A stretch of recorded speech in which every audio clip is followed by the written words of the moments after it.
परिचय। प्रकाश एक ऐसी वस्तु है जिससे सब परिचित हैं। यह विभिन्न स्रोतों से प्राप्त होता है, जिनमें मुख्य है सूर्य। जीने के लिए जरूरी ऊर्जा हमें इसी से मिलती है। इसके बिना, जैसा कि हम जानते ही हैं, जीवन का अस्तित्व संभव ही नहीं है। ऊर्जा का वो रूप जो वस्तुओं को देखने में हमारी सहायता करता है, प्रकाश कहलाता है। उद्देश्य। इस पाठ के अंत में आप निम्न करने में सक्षम हो जाएंगे: प्रकाश को परिभाषित करना, प्रकाश की प्रकृति को समझना, साधारण दर्पण द्वारा प्रकाश के परावर्तन को समझना, परावर्तन के नियम, वास्तविक और आभासी प्रतिबिंब में अंतर करना।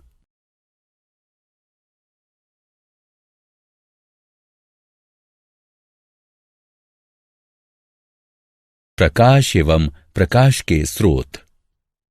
ऊर्जा का वह रूप जो वस्तुओं को देखने में हमारी सहायता करता है, प्रकाश कहलाता है। प्रकाश सरल रेखा में चलता है।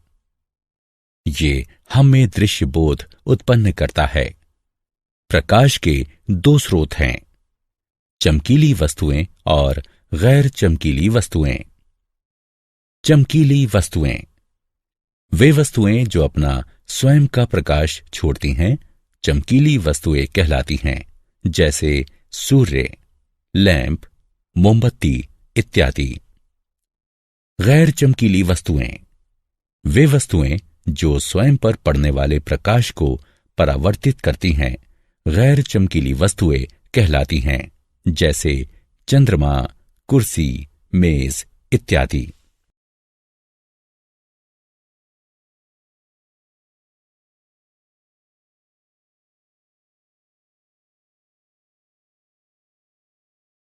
प्रकाश की प्रकृति। प्रकाश के परावर्तन, अपवर्तन, विवर्तन तथा अन्य अनेक पहलुओं के बारे में जानने के लिए प्रकाश के सिद्धांतों के आधार पर उसकी प्रकृति को समझना होगा। प्रकाश की प्रकृति के दो सिद्धांत हैं: प्रकाश का तरंग सिद्धांत तथा प्रकाश का कण सिद्धांत। प्रकाश का तरंग सिद्धांत। प्रकाश विद्युत चुंबकीय तरंगों पर आधारित होता है, जिन्हें प्रवर्धन के लिए किसी भौतिक माध्यम की आवश्यकता नहीं होती।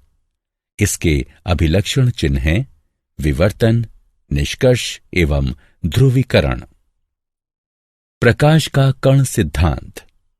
प्रकाश ऐसे कणों से निर्मित होता है जो अत्यंत तीव्र गति से एक सरल रेखा में चलते हैं। इसके अभिलक्षण चिन्ह हैं परावर्तन और अपवर्तन। प्रकाश तरंग और कण दोनों के गुण प्रदर्शित करता है। प्रकाश का स्वभाव दोहरा होता है।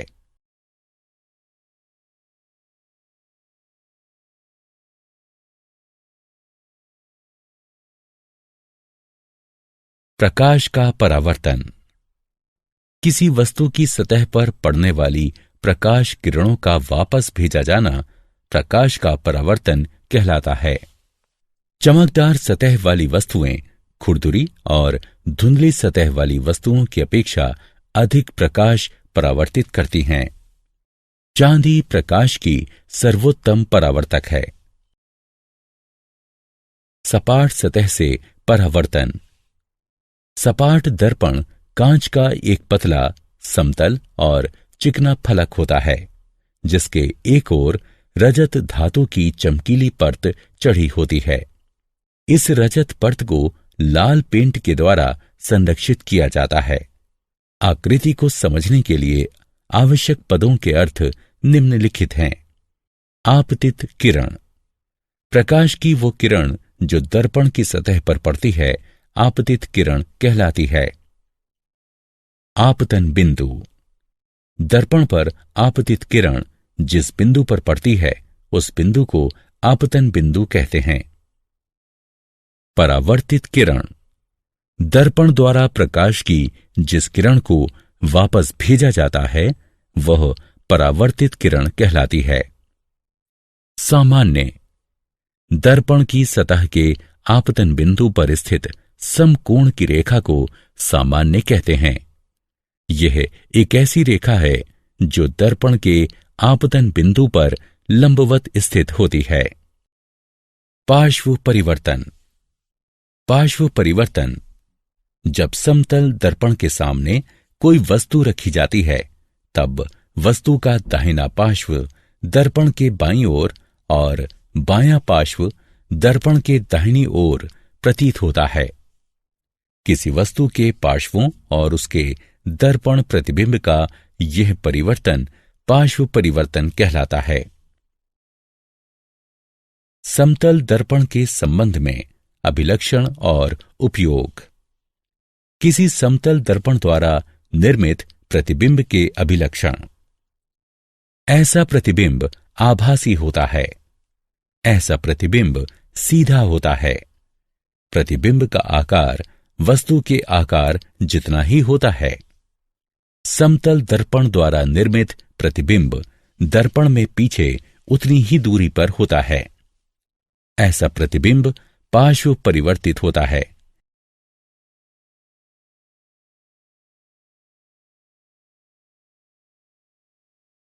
समतल दर्पण के उपयोग। इनका उपयोग स्वयं को देखने के लिए किया जाता है। इन्हें विशिष्ट दुकानों जैसे सुनार की दुकान की अंदरूनी दीवारों पर उन्हें अधिक बड़ा दिखाने के लिए लगाया जाता है। समतल दर्पणों का प्रयोग परिदर्शी बनाने में किया जाता है। इनका प्रयोग व्यस्त मार्गों के तीव्र मोड़ों पर दुर्घटनाएं रोकने के लिए किया जाता है। समतल दर्पण के उपयोग। समतल दर्पण का प्रयोग आईने के तौर पर किया जाता है। समतल दर्पण का प्रयोग सौर कुकर में किया जाता है। समतल दर्पण का प्रयोग कैलिडोस्कोप यानी रंगीन कागज से सुंदर आकृतियां बनाने में प्रयुक्त किया जाने वाला एक खिलौना, कांच के टुकड़े या छोटे छोटे मनके बनाने में किया जाता है।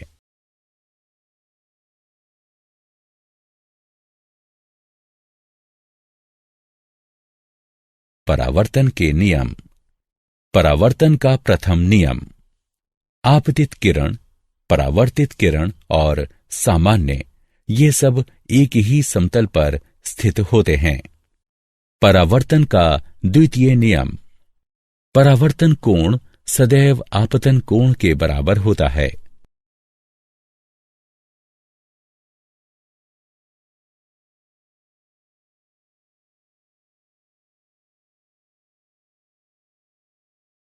बिंब और प्रतिबिंब में अंतर।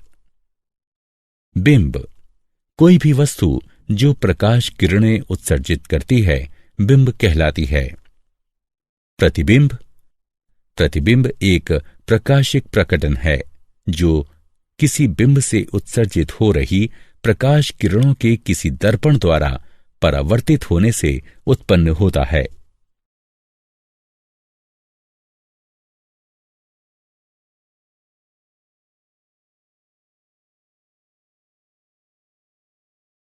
वास्तविक और आभासी प्रतिबिंब में अंतर। वास्तविक प्रतिबिंब वह प्रतिबिंब जिसे दर्पण पर प्राप्त किया जा सकता है वास्तविक प्रतिबिंब कहलाता है। उदाहरण, सिनेमा के पर्दे पर बनने वाला प्रतिबिंब। यह किसी अवतल दर्पण द्वारा बनता है। आभासी प्रतिबिंब वे प्रतिबिंब जिन्हें पर्दे पर प्राप्त नहीं किया जा सकता आभासी प्रतिबिंब कहलाते हैं। उदाहरण, किसी समतल दर्पण में हमारे चेहरे का प्रतिबिंब। यह किसी अवतल दर्पण द्वारा बनता है।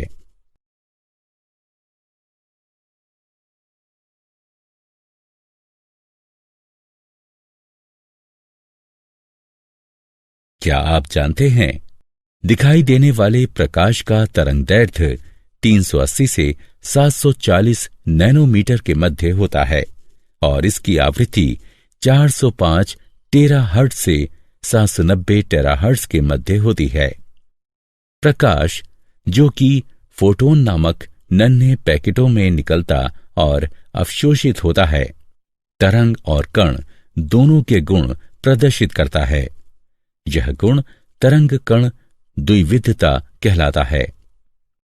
निर्वात में प्रकाश की गति ठीक 29,97,92,458 मीटर प्रति सेकंड आंकी गई है। प्रकाश उत्पन्न करने वाली प्रक्रियाएं हैं नगण्यीकरण या सिंटिलेशन, इलेक्ट्रोल्यूमिनिसेंस, ट्राइबोल्यूमिनिसेंस, चेरेनकोव विकिरण।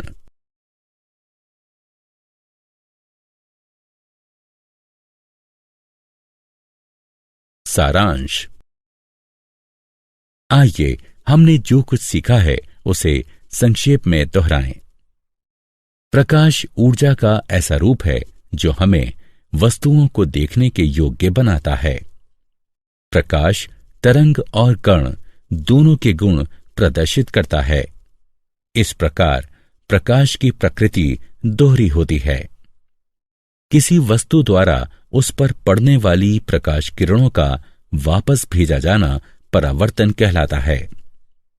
एक माध्यम से दूसरे माध्यम में जाते समय प्रकाश की दिशा परिवर्तित हो जाने को अपवर्तन कहते हैं। आपतित किरण द्वारा सामान्य के साथ बनाए गए कोण को आपतित कोण कहते हैं। परावर्तित किरण द्वारा सामान्य के साथ आपतन बिंदु पर बनाए गए कोण को परावर्तन कोण कहते हैं। आपतन कोण परावर्तन कोण के बराबर होता है। किसी बिंब से आ रही प्रकाश किरणें जब किसी दर्पण से परावर्तित होकर किसी बिंदु पर मिलती हैं तो प्रतिबिंब बनता है। समतल दर्पण में किसी बिंब के पार्श्वों और उसके प्रतिबिंब के पलट जाने का प्रभाव पार्श्व परिवर्तन कहलाता है।